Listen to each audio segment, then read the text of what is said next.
ரூபாய் 3200க்கு 2.5% ஆண்டு வட்டியில் ஆண்டுக்கொரு முறை வட்டி கணக்கிடப்படும் முறையில் 2 ஆண்டுகளுக்கு கிடைக்கும் கூட்டு வட்டியை காண்க.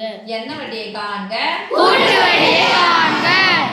கூட்டு வட்டிக்கான ஃபார்முலா போறோம். கூட்டு வட்டி காம்பவுண்ட் இன்ட்ரஸ்ட் ஈக்குவல் டு மொத்தத்துல இருந்து யார கழிக்கணும்? அசல கழிக்கணும். மொத்த தொகையில இருந்து அமௌண்ட்ல இருந்து யார கழிக்கணும்? அசல கழிக்கணும். a - b. அமௌண்ட் எப்படி மிஸ் கண்டுபிடிக்கிறது? ஒட்டு மொத்தமான தொகை எப்படி கண்டுபிடிக்கிறது? அதுக்கான ஃபார்முலா என்ன சொல்லுங்க பார்க்கலாம். PR 1 plus R by 100 the whole power n minus p. எத்தனை உறுப்புகள் இருக்கு பாருங்க. மைனஸ்க்கு பின்னாடி ஒரு உறுப்பு முன்னாடி இருக்குது. ஒரு மொத்தம் எத்தனை உறுப்பு இருக்கு? 2 உறுப்பு. அப்ப 2 உறுப்புகளே ஃபர்ஸ்ட் யார பார்க்கணும்? பொதுவா இருக்குது. ரெண்டுல யார் பொதுவா இருக்காங்க? p. அப்ப பொதுவா எடுத்துக்கலாம். p பொதுவா எடுத்தா என்ன பண்ணனும்? bracket போட்டா கேன்சல் பண்ணனும். கேன்சல் பண்ணலாம். ஒரு pp அதுதான் கிடைக்கும். போடுங்களாமா? yes miss. இந்த bracket இப்படி பெருசா போடுங்க. ஏன்னா இது bracket குள்ள இருக்கு. 1 plus R by 100 the whole power n minus 100. இந்த bracket போடுறதுனால இந்த bracket நான் யூஸ் பண்றேன். அடுத்த bracket இதுதான். சரியாமா? yes miss. இப்போ எடுத்து போய் அப்ளை பண்ணனும். p ன்றது நாம அசல் அப்ப எவ்வளவு ரூபாய்க்கு கொடுத்தாங்க அவங்க? ரூபாய் 3200. r என்பது என்னமா? வட்டி வீதம் எவ்வளவு வட்டின்னு கொடுத்துட்டாங்க? 2.5%. அப்ப r equal to 2.5. n என்பது என்னமா? காலம் காலம் n equal to 2 ஆண்டுகள். 2 years. அப்ளை பண்ணிக்கலாமா? yes miss. p க்கு பதிலா ரூபாய் 3200 சாமி ஒரு 100 எவ்வளவு ரூபாய்? 2.5. 100 ரூபாய் கூட 2.5 ரூபாய் 2000 ரூபாய் கூட்டினா எவ்வளவு? 102. 102.5 தானே? yes miss. 2.5 எத்தனை முறை போடணும்? 2 முறை போடணும். சொல்லுங்க பார்க்கலாம். 102.5 into 102.5 by 2 முறை 100 into 100. இப்போ இந்த bracket இதுக்குரியது. இந்த ஹோல் bracket போட்டு மைனஸ் என்ன போட போறோம் சாமி? 100. நீங்க போட முடியும்னா அது தப்பு. சரியா? yes miss. 3700 இதுக்கு மட்டும் சொந்தமாயிடும். இது சொந்த இல்லன்னு வந்துரும். bracket must. ஓகே? இப்போ பாரு சாமி. 1025 பெருக்கிட்டு 2 ஸ்தானம் தள்ளி புள்ளி குத்தணும். ஆமாதானே? yes miss.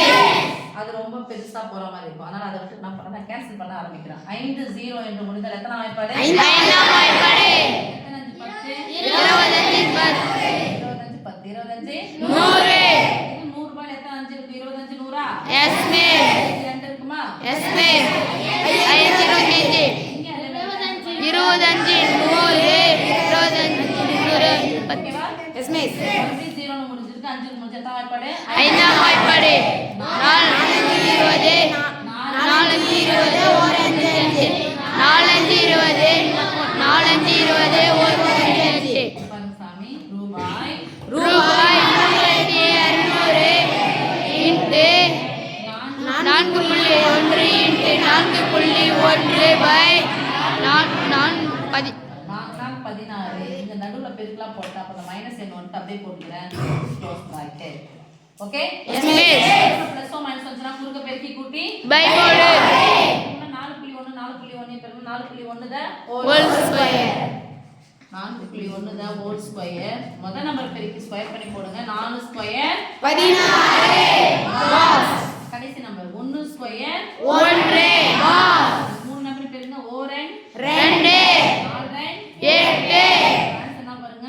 4.1 தோர் ஸ்தானம் மொத்தம் எத்தனை ஸ்தானம் தள்ளி புள்ளி வைக்கணும்? 2 8 16. 2 ஸ்தானம் தள்ளி புள்ளி வச்சா 16.81 ரூபாய் 3200.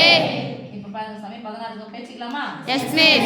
இதனுடைய ஆன்சர் 16.81. இதனுடைய ஆன்சர் 16. முழு எண் 16 தானே? yes miss.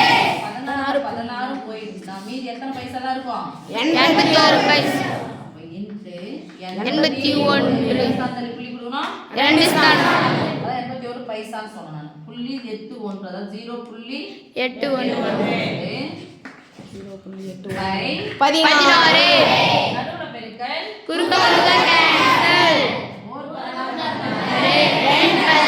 2 பின்னாடி 2 0 ஈக்குவல் டு 2 16 எத்தனை ஸ்தானத்துல புள்ளி வைக்கணும்? 2 ஸ்தானம் வச்சாச்சா? அப்ப கூட்டு வட்டி எவ்வளவு சாமி நமக்கு? 162 0 0 போட வேண்டிய அவசியம் இல்ல அது பைசா கணக்கு, இதான் ரூபாய் கணக்கு. ஓகே